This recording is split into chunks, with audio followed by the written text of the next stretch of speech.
વિદ્યાર્થી મિત્રો, હવે તમે જે ચેપ્ટર ગણિતમાં ભણી ગયા તેમાં આજે નવું ચેપ્ટર શરૂ કરીએ અને હવે આ ચેપ્ટર પૂરું હું કરીશ.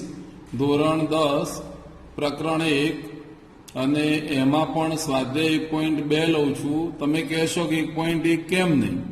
તો 1.1 આના પછી લેવાશે, એટલા માટે કે આ સહેલું છે, તમને આવડે એવું છે એટલે હું પહેલાં લઈ લઉં છું.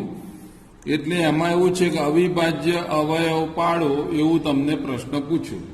હવે આ બધું પ્રાઇમરીમાં આવી ગયું હોય એવા પ્રકારનું હોય તો 140 પહેલો દાખલો હું લઉં છું ચોપડીમાં. 140ના અવયવ પાડો. હવે હકીકતમાં 140ના અવયવ પાડવા હોય તો આપણે આમ સામાન્ય રીતે ઘડિયા આવડતા હોય એટલે પાડી શકીએ. કેટલાય ભાગ ચાલે તો 2 ચાલે, તો 2 ચાલે, 2 સિત્તા 14 એટલે 70 આવ્યા. 2 ચલાવો તો કેટલા આવે? તો 35 દુ 70 ડાયરેક્ટ કરો તો ચાલે. અને 2 તરી 6, 1 વધે એટલે 10 થાય અને 2 પંચા 10. હવે કેટલાય ચાલે? તો 2 ન ચાલે. 2 ના ચાલે તો કેટલાય ચાલે? તો 35ના જો ઘડિયામાં તમને ખબર હોય તો 7 પંચા 35 થાય એટલે 5 એ 7 આવે અને 7 એ 1 આવે. એટલે મારો જવાબ અહીંયા લખવાનો હતો અવિભાજ્ય અવયવ પાડો એટલે શું આવશે? 2 ગુણ્યા 2 ગુણ્યા 5 ગુણ્યા 7. હજી લખવું હોય તો 2 નો વર્ગ ગુણ્યા 5 ગુણ્યા 7. આ મારો જવાબ છે. હવે આ સહેલું હતું એટલે મેં લઈ લીધું. નંબર 2 લીધો મેં. દાખલા નંબર 2માં એવું છે કે 156ના અવયવ પાડો. તો હવે અહીંયા જ પાડી દઈશું. તો 156ના અવયવ પાડવા હોય તો કેટલાય ચલાવવાનું? તો પહેલા આપણે 2 ચલાવીએ તો 2 સિત્તા 14. 15માંથી 14 કાઢો તો 1 રહે, તો 1 અને 6 16 થાય. પાછું ચલાવીએ તો 2 8 16. તો હવે કેટલાય ચાલે? તો પાછળ બેકી સંખ્યા હોય 2 ચાલે. તો 2 તરી 6, 1 વધ્યા 18 થાય.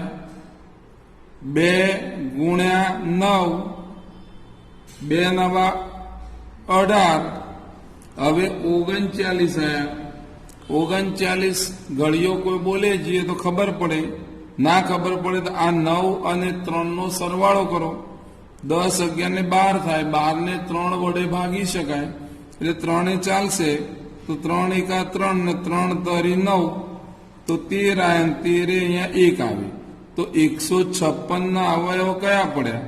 તો 2 ગુણ્યા 2 ગુણ્યા 3 ગુણ્યા 13 લખાય 2 નો વર્ગ ગુણ્યા 3 ગુણ્યા 13. આ આપણો જવાબ છે. એટલે આવા દાખલા છે એ અઘરા ના કહેવાય, સહેલા કહેવાય. હજી એનાથી આગળ આપણે ગણવો છે. દાખલા નંબર 3 લઉં છું. અવયવ પાડો અવિભાજ્ય અવયવ. મોટી રકમ થોડી લઈએ તો આવશે કેટલા? 3825 મેં લીધા. આના અવયવ મારે પાડવા હોય તો પાછળ બેકી સંખ્યા નથી. 5 હોય પાછળ તો કેટલાય ચાલે? 5 ચાલે. કાં તો પછી બીજો રસ્તો કેવો કે 5 ને 2 કેટલા? 7. આંકડાઓનો સરવાળો કરું છું તો 5 ને 2 7, 7 ને 8 15, 15 ને 3 18. તો આ બધા આંકડાનો સરવાળો જો 18 થતો હોય તો 18 ને 3 વડે ભાગી શકાય. એટલે હું લખીશ અહીંયા 3 એકા 3, 3 નો ઘડ્યો 3 દુ 6, 8માંથી 6 જાય તો 2 રહે, 2 અને 2 તો 22 થાય. 3 સિત્તા 21, 1 વધ્યો, 1 પાછળ 15 થાય. તો 3 પંચા 15 એટલે મારે જવાબ મળ્યો કેટલો? 1275. હજી પાછું સરવાળો કરીએ, ચેક કરીએ. 5 ને 7 12, 13 14 15, 15 ને 3 વડે ભાગી શકાય. 3 ચાલશે. 3 ચોક 12, 3 દુ 6, અહીંયા 15, 3 પંચા 15. આયા કેટલા? 425 હવે 5 ને 2 7, 8 9 10 11, 11 ને 3 વડે ભાગી શકાય નહીં, પણ પાછળ 5 છે એટલે 5 એવું ચલાવવું. 5 અઠ્ઠા 40 થાય, 42 માંથી 40 જાય તો 2 રે 25 થાય અહીંયા, એટલે 5 5 25. તો આ રીતે આયા 85. હજી 5 ચાલે તો 5 એકા 5, 6 7 8, 3 વધ્યા 35 થયા, 5 સીધા 35, અંતે 17 આયા. અને 17 મારે ચલાવવો હોય તો 17 1. જવાબ મારે લખવો છે તો અહીંયા લખું નીચે, કહો તો બાજુમાં 3825. એના અવયવ પડશે 3 ગુણ્યા 3 ગુણ્યા 5 ગુણ્યા 5 ગુણ્યા 17, એટલે અંતે 3 નો વર્ગ, 5 નો વર્ગ અને ગુણ્યા કેટલા 17. આવો જવાબ આવે. તો આપણો જવાબ છે. હજી એક દાખલો લઈએ, ચોથો, અને એ દાખલામાં આવું છે 5005 ના અવયવ પાડો. અત્યારે જે દાખલા હું ગણી રહ્યો છું એ જ દાખલા તમે પ્રેક્ટિસમાં ફરીથી ગણજો. હવે આમાં 5 છે ના 5 છે 10 થાય, 3 વડે ન ભાગી શકાય, પણ પાંચડો પાછળ આવે તો 5 ચાલે. 5 એકા 5, 0 0 અને 5 એકા 5 કેટલા આયા 101. હવે 2 નહીં ચાલે, 3 નહીં ચાલે, 5 નહીં ચાલે. તેના પછીની અવિભાજ્ય સંખ્યા કઈ આવે એ વિચારવાની. તેના પછી આવે 7. તો મેં 7 જોયું, 7 એકા 7, 8 9 10, એટલે 3 વધ્યા 30 થયા. 30 થયા તો 7 નો ગળ્યો, 7 ચોક 28, 29 30, એટલે 2 વધ્યા, અને 2 અને 1 21 થાય. તો 7 તરી 21, તો થયા કેટલા 143. હવે 143 ને તમે 7 વડે ભાગશો તો નહીં ચાલતો. તો 7 પછી અવિભાજ્ય સંખ્યા કઈ આવે તો 8 ન ગણાય, 9 ન ગણાય, 10 ન ગણાય, 11 ગણાય. તો 11 ટ્રાય કરું. 11 એકા 11, 14 માંથી 11 જે 3 રે 33 થયા, 11 તારી 33, અને 13 અહીંયા આવશે 1. તો આ અવિભાજ્ય અવયવ કેટલા પડ્યા તો 5005. 5005 ના અવયવ પડ્યા 5 ગુણ્યા 7 ગુણ્યા 11 ગુણ્યા 13. આવા દાખલા પરીક્ષામાં પૂછાય તો 2 માર્ક્સના હોય. ખાલી સાદા અવયવ પાડવાના છે. આ જ પ્રમાણે છેલ્લો 5મો દાખલો લઈ લઈએ. 7429 લીધા મેં. 7429 ના અવયવ પાડવા જ હોય તો પહેલા કેટલાય ચાલે. તો હવે ટ્રાય કરશો તમે તો પહેલા 2 નહીં ચાલે, 3 નહીં ચાલે, 5 નહીં ચાલે. આ મેં ટ્રાય કરેલું છે એટલે બોલું છું. 5 પછી 7 પણ નહીં ચાલે, અને 7 નહીં ચાલે પછી 11 ચલાવવો પડે, એ પણ નહીં ચાલે. 13 ચલાવશો એ પણ નહીં ચાલે. તો હવે એના પછી અવિભાજ્ય અવયવ કયો આવે તો 17 આવે. 17 નું ઘડિયું બોલશો, 17 ચોક 68, 69 70 71 72 73 74, એટલે રહ્યા કેટલા 6, 62 થયા.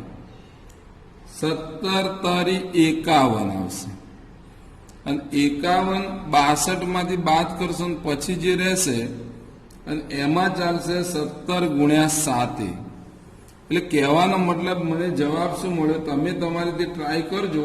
કારણ કે અહીંયા સાઈડમાં ભાગાકાર ગુણાકાર હું કરતો નથી. કારણ કે એવો ભાગાકાર કહેવાનો મતલબ 7429 ને 7429 ભાગ્યા 17 કરવાના અને જવાબ અહીંયા આવશે 437.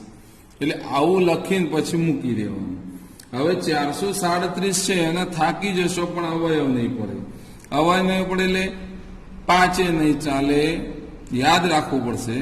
7 નહીં ચાલે, 11 નહીં ચાલે, 13 નહીં ચાલે, 17 નહીં ચાલે, 19 ચાલશે. અને 19 નો ઘડિયો બોલશો 19 દુ 38 થાય. 38 39 40 41 42 43 5 57 થયા. 19 ગુણ્યા 3 57 થયા. તો હવે 23 આવે, 23 1 આવે, એટલે 7429 ના અવયવ પડશે 17 ગુણ્યા 19 ગુણ્યા 23. આ રીતે દાખલા ગણાય. અને આ રીતે સ્વાધ્યાય 1.2 મેં શરૂ કર્યું છે કે એના કેટલાક દાખલા મેં ગણાયા. હવે જે દાખલા ગણાયા એનાથી આગળ વધીએ. અને આગળ વધીએ તો શું? તો દાખલા નંબર 2 લઈએ. તે 2 માં કઈ રીત ભણવાની છે? તો ગુસા અને લસા શોધો. અહીંયા ટાઇટલ આપું છું, ગુસા અને લસા શોધો. સહેલા દાખલા છે. તમને જો સ્કૂલમાં પરીક્ષા લેવાય કાં તો બીજો કોઈ ટેસ્ટ લેવાનો હોય તો આવા દાખલા પૂછે તો એવું ના થાય કે સહેલું હોવા છતાં માર્ક્સ ગુમાવવા પડે. એટલે મેં અહીંયા લખ્યું છે. હવે વાત એવી હતી કે આ જે લસા અને ગુસા છે એ તો આપણે શોધી લઈએ દરેકનું, અને પછી એક ચકાસણી કરીશું. અને એ ચકાસણી થાય તો આપણને એક સૂત્ર પણ મળશે. પણ અત્યારે હાલ દાખલા નંબર 2 લઈએ. સમજૂતી આપું એ પહેલા મેં અહીંયા 26 અને 91 બે સંખ્યાઓ લીધી. તો મારે 26 ના પહેલા શું પાડવા પડે? અવયવ. તો 26 ના અવયવ કયા પડે? તો 2 ગુણ્યા 13. 13 દુ 26. બીજા આયા કેટલા? 91. એના અવયવ પાડવા હોય તો એ પણ ઘડિયામાં જ આવશે. 7 ના ઘડિયામાં 13 વડે ગુણીએ. 13 સિત્તા 91 એટલે 13 ગુણ્યા 7 અથવા 7 ગુણ્યા 13. આવા અવયવ પડ્યા. હવે મારી વાત હતી ગુસાની. ગુસા એટલે શું? ગુરુત્તમ સામાન્ય અવયવ. અર્થ એવો થાય, ગુરુત્તમ સામાન્ય અવયવ એટલે ગુરુત્તમ એટલે મોટો, સામાન્ય એટલે બંનેમાં હોય તેવો, અને અવયવ મોટામાં મોટો બંનેમાં કોમન હોય તેવો કયો આંકડો છે? તો આમાં મેં જોયું તો 13 છે ને આમાં 13 છે. એટલે કહેવાનો મતલબ જેટલા મેક્ઝિમમ કોમન નીકળે એટલા તમે કાઢી લો તો તમને મળી જાય ગુસા. એટલે મારે લખવો ગુસા બરાબર કેટલા આવ્યા? 13. સમજ્યા હશો? ગુસા એટલે ગુરુત્તમ સામાન્ય અવયવ મોટામાં મોટો હોય તે, કોમન હોય તે. એટલે સામાન્ય બંનેમાં 13 હતા એટલે લખી દીધા. હવે આવ્યો લસા. લસા એટલે શું? લઘુત્તમ સામાન્ય અવયવી. અવયવી એટલે ઘડિયામાં આવે. અવયવી કોને કહેવાય? તો 8 ના અવયવી કયા? તો 8. 8 દુ 16, 8 તરી 24. આ બધા અવયવી કહેવાય. એટલે મારે એમાં શું કરવાનું? તો પહેલામાં પહેલું તો જે હોય એ લખી જ દેવાનું.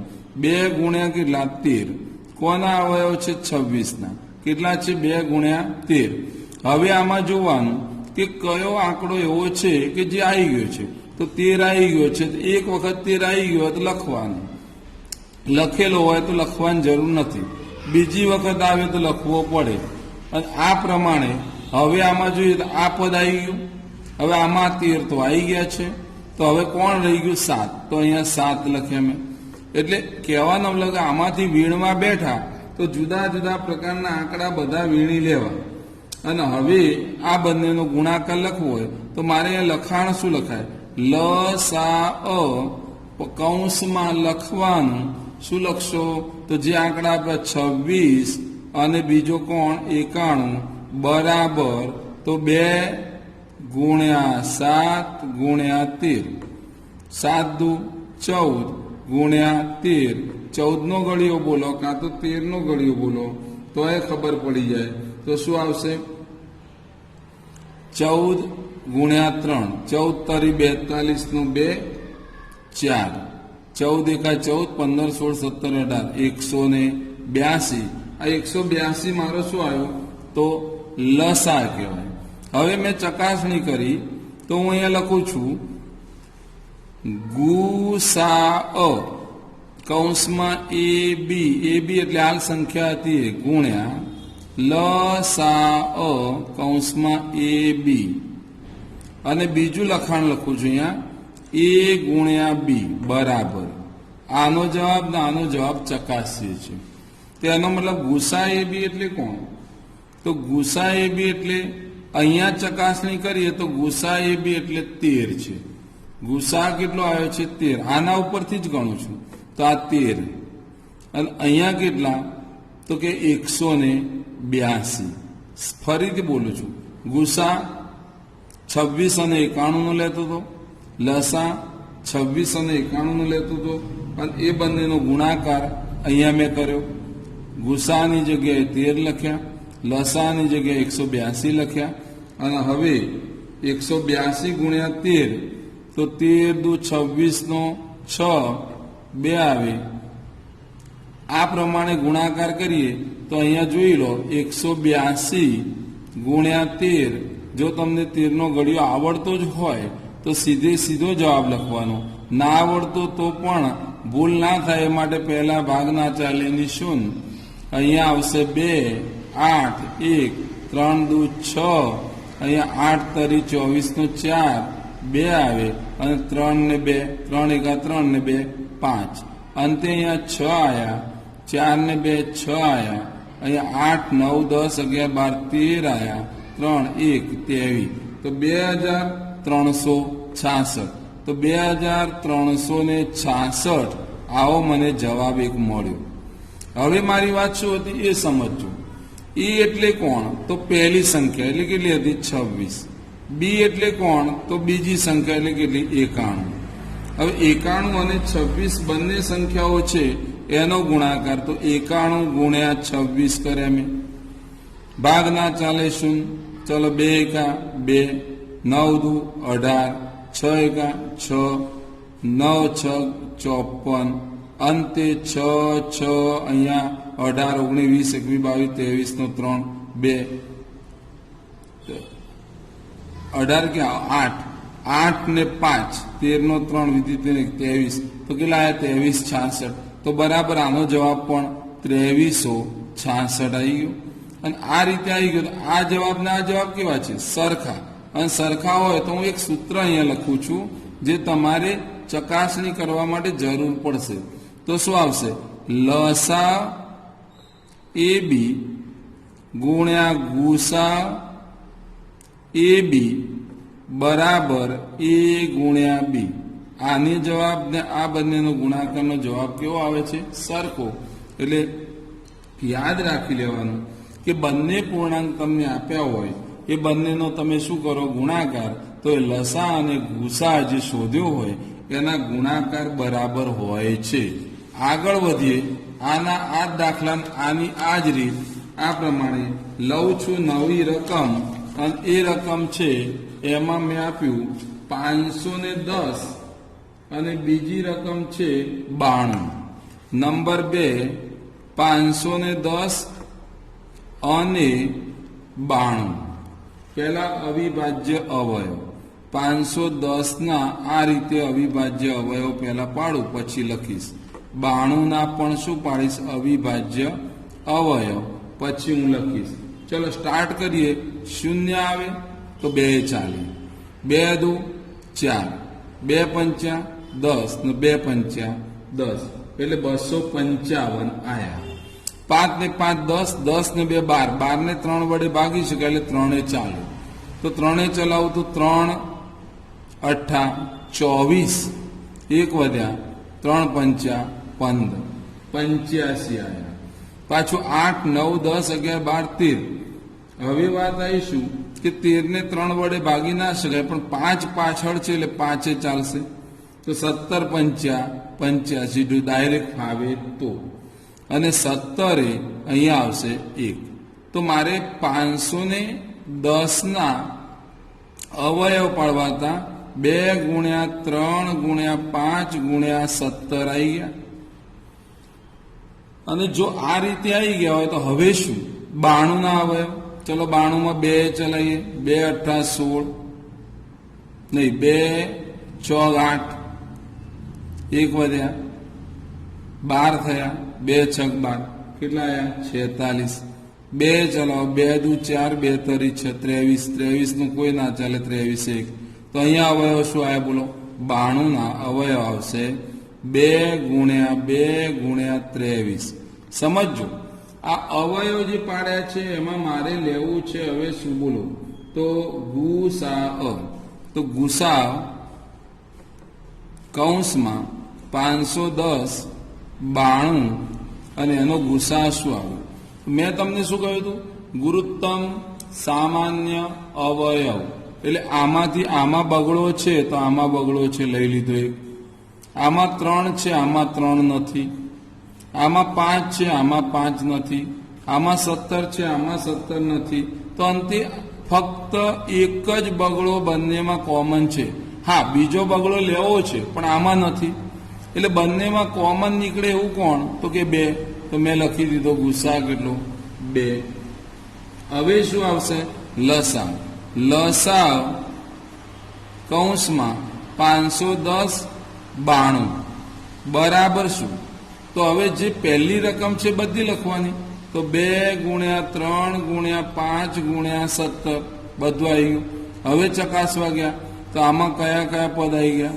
તો ચલો 2 આવી ગયો એટલે આ લખવાનો નથી, પણ આ 2 નથી આવ્યો કારણ કે એક જ વખત આવ્યો એટલે 2 લખવાનું. અને પછી કોણ રહી ગયું? તો 23 રહી ગયા હતા. તો બધા વીણી વીણીને પદ ભેગા કરવાના હતા, એ મેં કરી દીધા. અને એ કરી દીધા એટલે 3 દુ 6, 6 પંચા 30, આટલાનો ગુણાકાર 30 આવ્યો, 17 આવ્યો. હજી 17 દુ 34 કરવા તો 34 લખી દઉં અને હવે 23 બરાબર. આ બધાનો ગુણાકાર એટલે 34 ગુણ્યા 30 કરીએ, મીંડું આવશે 4 તરી 12 નું 2, વિધિની 1, 3 તરી 9 ને 1 1000 1020 ગુણ્યા 23. 1020 ગુણ્યા 23 કરો તો અહીંયા શૂન્ય પહેલા, પછી 0 4, અહીંયા આવશે 0 2 કા 2. હવે 3 નો વારો, 0 3 દુ 6 0 0 અને 3 એકા 3, અંતે 0 6 4 3 2. જવાબ શું આવ્યો? 23,460. તો 23,460 આ મારો શું આવ્યો? લસા. તો લસા આ રીતે શોધવાનું અને ગુસા પણ કેવી રીતના શોધવાનો એ રીત બરાબર સમજાવી દીધી છે. શું બીજા દાખલા હોમવર્કમાં આ રીતે આપી શકાય? હજી હું એક દાખલો કરાવું છું. 3 રકમો હોય તો શું? તો 3 રકમ કોઈ પણ લઉં છું અને એ 3 રકમો મેં લીધી. અહીંયા 12 15 અને 21. એનો મારે શોધવો છે લસા અને ગુસા. તો 12 ના અવયવ 12 બરાબર શું લખું કયો? 12 15 અને 21 અને 21 12 અને 15 અને 21 નો ગુસા લસા શોધો. તો અહીંયા શું આવશે? અવયવ 2 દુ 4, 4 તરી 12, સહેલું છેલ્લે કરી દીધું. 15 ના 5 ગુણ્યા 3, 21 ના 3 ગુણ્યા 7, ગુસા 12 નો 15 નો અને 21 નો શું આવે? કોમન બંનેમાં આમાં 2 છે, આમાં 2 નથી, આમાં પણ 2 નથી, 2 નહીં આવે. આમાં જોયું 3 છે, આમાંય 3 છે, આમાંય 3 છે. તો બધામાં કોણ છે? 3. તો ગુસા કેટલો આવ્યો? 3. લસા કૌંસમાં 12 15 21 એનો પહેલા લખવાના 2 ગુણ્યા 2 ગુણ્યા 3, એટલે મેં આ લખી દીધા. હવે 3 આવી ગયા છે એટલે 5 લખ્યા. હવે આમાં જોઈએ તો 3 તો આવી ગયા છે, તો રહી કોણ ગયું? તો 7. તો બરાબર 3 દુ 6, 6 દુ 12, 12 પંચા 60, 60 ગુણ્યા 7 આયા 0, 7 42, 420. 420 જે છે એ આપણો શું આવ્યો? લસા. તો લસા કેટલો, ગુસા કેટલો એ શોધતો તમને આવડી ગયો. તો આ પ્રમાણે કોઈ પણ દાખલો આપ્યો હોય તો એ દાખલા ઉપરથી લસા અને ગુસા શોધી શકાય. અને આ જ પ્રમાણે લસા ગુણ્યા ગુસા બરાબર પૂર્ણાંકો નો ગુણાકાર. એટલે શું શબ્દ? તમને જે લસા આપ્યો છે એ અને ગુસા નો શું કરશો તમે? ગુણાકાર. એટલે 420 અને અહીંયા કેટલા? 3. એટલે આ લસા કહેવાય, આ ગુસા કહેવાય. એનો શું કરશો? ગુણાકાર. એ આ 3 સંખ્યાઓ છે એના ગુણાકાર બરાબર થાય. ચકાસણી કરવાનું કે તો આ રીતે ગણવાનું રહેશે. સમજણ પડી? અને આ પ્રમાણે આનથી વધારે અઘરા દાખલા જે આવે એ દાખલામાં હવે મહત્વનું આવશે યુક્લિડની ભાગ પ્રવિધિથી લસા કાં તો ગુસા શોધો. એટલે લસા તો શોધી ન શકાય, પણ ગુસા શોધતા શીખવાડી શકાય. અને એ જો રીત સમજવી હોય તો અત્યારે હું સમજાવી શકું એમ છું, પણ આજે શરૂઆત કરી. અને બીજી વાત એવી હતી, ટેકનિકલ ફોલ્ટને કારણે એક વિડીયો બનાવ્યો હતો, પણ કોઈ કારણસર એ બગડી ગયો, ડિલીટ થઈ ગયો. એટલે એને કારણે ફરીથી આ થોડો સમય પછી આ બનાવવો પડે છે. એટલે આપણે આટલા સુધી રાખીએ છીએ. એટલે આજે જેટલું મેં ચલાવ્યું એ લગભગ તમને 25 મિનિટનો વિડીયો હશે, પણ આવતીકાલે હું 40 મિનિટનો વિડીયો પાછો આપીશ. એટલે આમાં જે રહી ગયું છે એ થોડું વધારે આવશે. બરાબર? બાકીનું હોમવર્ક હમણાં આપું છું, એ તમારે લસા ગુસાનું ખાલી કરવાનું રહેશે. ઓકે.